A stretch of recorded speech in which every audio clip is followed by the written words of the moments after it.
Halo Bunda, kembali lagi ke channel YouTube saya. Kali ini saya akan sharing kepada bunda-bunda tentang operasi sesar. Nah, kebetulan saya memilih operasi sesar karena sudah direncanakan atau diprogram oleh dokter. Yang pertama yang harus disiapkan adalah konsultasi dengan dokter. Nah, saya juga konsultasi setiap bulan. Jika menginjak antara 1 sampai 7 bulan, itu kontrol ke dokter 1 bulan 1 kali. Lalu 7 dan seterusnya itu 1 bulan 2 kali. Nah, kebetulan saya operasi sesarnya di masa pandemi COVID. Horor banget kan, Bun? Tapi ini yang membuat saya depresi, sedikit depresi. Apa yang harus saya siapkan? Saya takut virus, saya takut bakteri dan apapun itu. Namun yang perlu digarisbawahi adalah mental yang kuat. Yang keduanya tenang, tetap tenang.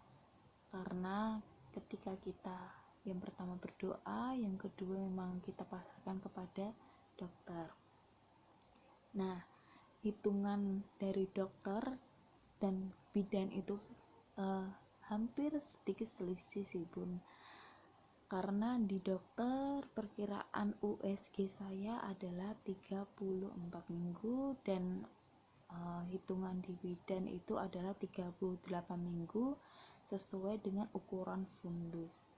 Nah, kebetulan saya langsung ke UGD rumah sakit tersebut karena sudah ada rekomendasi. Nah, dari rumah sakit tersebut bahwa saya sudah program untuk operasi sesar. Nah, apa sih yang harus diperlukan, apa sih yang harus dipersiapkan? Yang pertama adalah buku KIA atau yang buku pink itu Bunda, itu wajib untuk dibawa. Yang kedua adalah mungkin ada kartu kontrol atau kartu untuk berobat di rumah sakit tersebut.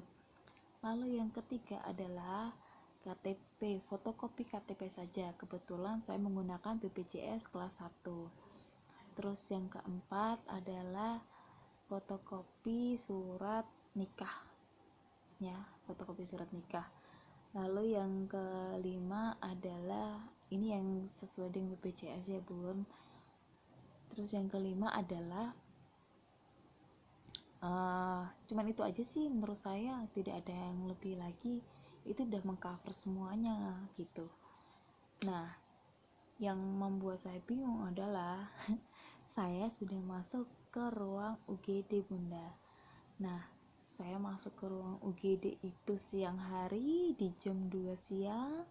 Lalu malam harinya saya pikir itu saya ketemu dengan dokternya dulu gitu Bun. Saya ketemu dengan dokternya, konsultasi dulu, mungkin butuh asupan makanan dulu dan lain-lain. Ternyata tidak Bunda. Jadi ketika kita sudah masuk ke rumah sakit itu pasti sudah siap untuk operasi karena sesar seperti itu. Nah, terus yang kedua adalah dan selanjutnya adalah ketika Bunda itu kebetulan saya masuk ke ruangan yang dari UGD sampai ke ruang kamar, dapat kamar, dan malamnya itu saya disuruh puasa Bunda. Nah, saya kebingungan apa sih yang harus siapin kayak gitu kan. Nah, yang pertama nggak usah banyak-banyak Bunda yang dibawa. Yang pertama adalah yang paling wajib adalah baju yang comfort. Mungkin bisa daster mungkin atau baby doll mungkin yang benar-benar longgar. Kalau bisa yang kalau pakai baby doll itu celananya jangan terlalu ketat gitu Bun. Kalau bisa sih daster atau sarung boleh, sarung. Kebetulan kemarin saya hanya bawa daster itu hanya 3 potong. Lalu yang kedua, ini yang peralatan untuk Bunda ya. Yang kedua adalah peralatan mandi, terserah mau sabun, sikat gigi, odol dan lain-lain. Terus yang ketiga mungkin yang paling penting adalah gurita. Nah kebetulan saya membawa gurita yang kain bun, yang harganya sedikit ya lebih efisien dan terjangkau untuk dibeli. Lalu yang selanjutnya, ketika kita paling itu aja sih bun. Terus peralatan bayi. Nah untuk baju bayi dan saya itu dirawat inap hanya 4 hari aja bun. Sebenarnya 3 hari udah boleh untuk pulang, tapi saya menunggu waktu biar benar-benar saya stay di rumah sakit, benar-benar fit dulu karena untuk jalannya pun juga agak susah. Lalu selanjutnya peralatan bayinya itu nggak perlu banyak-banyak bunda, mungkin bisa 1 hari itu hanya 2.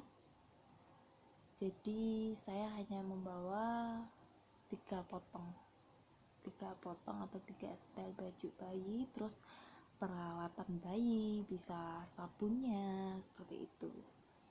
Handuk itu yang utama, handuk ibu maupun handuk yang si anaknya. Lalu ketika saya sudah dikasih lah rambu-rambu untuk ya malam ini kamu harus puasa, dan itu saya benar-benar merasa shock, merasa deg-degan apa yang harus saya hadapi besok seperti itu. Tapi saya dikuatkan dengan keluarga saya, dengan suami saya, bahwasanya harus tenang, semuanya pasrah, kita semuanya juga berdoa seperti itu. Nah sebelum memasuki operasi sesar, pasti dari pihak rumah sakit adalah mengambil sampel darah, apakah sampel darahnya itu mencukupi atau tidak, ada penyakit lain atau tidak, seperti itu bun. Lalu yang kedua trombosit bisa ditensi juga itu. Lalu setelah masuk ke ruang inap itu, ke ruang persalinan operasi sesar itu, si bunda hanya melepas baju semua, hanya celana dalam enggak ya bun, jadi benar-benar polos, hanya baju operasi aja bun. Nah di situ saya merasa ketakutan yang amat sangat dalam, apa yang harus saya hadapi nanti, seperti kayak berjuang, kayak ya seperti itulah. Tapi tenang aja, saya tetap relax karena apapun, karena ketika kita mau operasi sesar pasti kita akan dicek tensinya. Ketika tensi kita itu naik, maka operasi sesar itu akan di cancel walaupun semua peralatan sudah siap, dokter bedah, dokter anestesi, dokter kandungan itu sudah siap semuanya, semua perawatnya. Nah lalu saya masuk ke ruang operasi itu dan saya menggigil bunda, benar-benar menggigil karena saya hanya membawa selimut aja bun. Dan saya juga lupa membawa kaos kaki yang tebal, karena apa, di situ amat sangat dingin sekali. Nah sebelumnya saya hanya pakai bedak sama lipstick aja bun, ternyata disuruh hapus perhiasan, suruh membuka semua, dan benar-benar original tubuh manusia. Nah lalu ketika masuk di situ tetap rileks ya bun, dikasih apa-apa dengan dokternya, ya seperti kayak bercerita seperti itu. Nah lalu ditawari gini, mau diputerin lagu apa bun, dibilang gitu kan. Cuman saya hanya bilang apa aja sih, terserah dokternya aja, saya ngikut seperti itu. Dan saya benar-benar kedinginan seperti hampir hipotermia, di situ amat sangat dingin sekali seperti kutub utara. Nah ketika saya tanya kenapa ruangannya sedingin ini, benar-benar dingin sekali, karena untuk membunuh bakteri-bakteri yang ada di ruangan tersebut dengan membekukan ruangan. Jadi dokter tersebut menggunakan APD lengkap, benar-benar lengkap, dan saya nggak bisa bayangin itu ya. Terus saya hanya ya udah pasrah. Nah, pengalaman saya ketika benar-benar operasi sesar adalah yang pertama adalah suruh memeluk guling yang ada di depan untuk anestesi di tulang belakang, di punggung tulang belakang itu. Nah, setelah di situ saya langsung merasakan daerah perut ke bawah itu terasa kesemutan yang amat dalam, sehingga ternyata anestesi itu seperti ini, dan saya hanya dibiusnya lokal Bunda. Lalu yang kedua, sudah dipasangin untuk detak jantung, tensi darah, dan lampu operasinya udah nyala dan benar-benar sudah siap. Nah, saat menyayat itu benar-benar terasa Bun, mungkin rasanya kayak kesemutan. Kalau kita kesemutan terus dipegang rasanya kayak gereng-gereng seperti itu Bun, itu yang saya alami. Lalu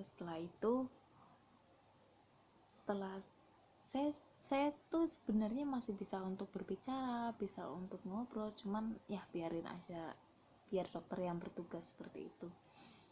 Dan ketika saya mendengar suara tangisan bayi saya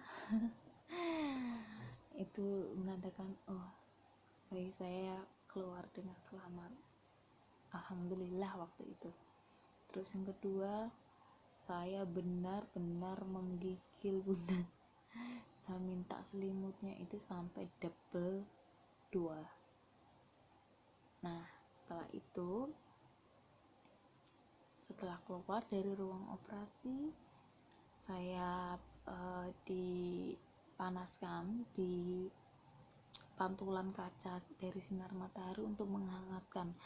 Dan saya itu kebetulan tensi darah saya itu rendah kebetulan, jadi kehabisan darah saya Bun. Lalu saya dikasih untuk pemanas suhu tubuh pun saya juga masih menggigil, nggak tahu kenapa ya, mungkin karena habis dari ruang operasi yang begitu dingin, di sisi lain juga baru pertama kali mungkin organ kita juga kaget seperti itu. Jadi saya menggigil sampai ke ruang kamar saya. Nah, setelah sampai di situ,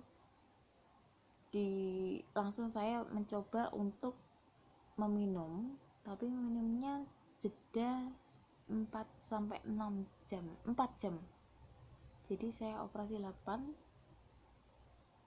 9, 10, 11, 12, jam 1:30 tuh saya udah mencoba untuk meminum, namun minumnya hanya sedikit Bun, hanya diolesin di bibir. Setelah itu di jam ke 8 ataupun 10 saya mencoba untuk meminum sedikit seperti itu Bun. Jadi jangan langsung air diguyur air gitu, jangan Bunda ya. Dan saya sempat melihat organ saya dibuka, di area perut sini dibuka, dan setelah dioperasi itu seperti hanya dilem aja, dikrek organ dalamnya biar nggak keluar, mungkin udah jadi daging, dan yang luar itu hanya ditutup dan cuma dilem aja, cuma itu aja sih Bun. Lalu yang selanjutnya setelah dari keluar itu, saya meminum dopingan kapsul dari ikan gabus karena saya nggak suka lihat bentuknya aja saya mual, ya kan. Jadi saya beli ikan gabus yang berbentuk kapsul yang sekarang sudah beredar di apotek-apotek, sekitar 300 atau 250, saya lupa. Kebetulan yang membelikan adalah mama saya. Nah, itu saya konsumsi langsung 2. Jadi sehari itu saya meminum 3 kali. Berhubung saya habis operasi, di hari pertama saya minum 1 kapsul aja. Jadi 1 kapsul 3 waktu, seperti itu Bun. Lalu asupan gizinya banyak, pokoknya dicoba makan yang banyak, walaupun kita memang gak nafsu makan Bunda, tapi kita harus tetap jaga makan kita untuk mengembalikan stamina kita gitu Bun. Terus yang kedua, banyak minum air putih. Mungkin orang dulu mengira jangan minum air putih terlalu banyak kalau menurut orang Jawa, tapi menurut dokter itu lebih bagus untuk penyembuhan, seperti itu, biar kita tidak dehidrasi Bunda. Lalu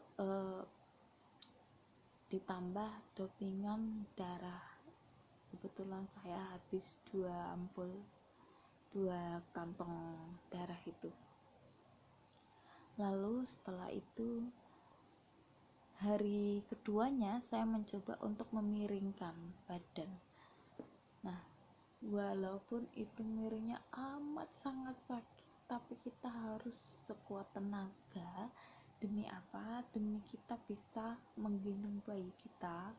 Masa iya bayi kita hanya digendong sama mungkin suami kita ataupun mungkin ibu kita, seperti itu.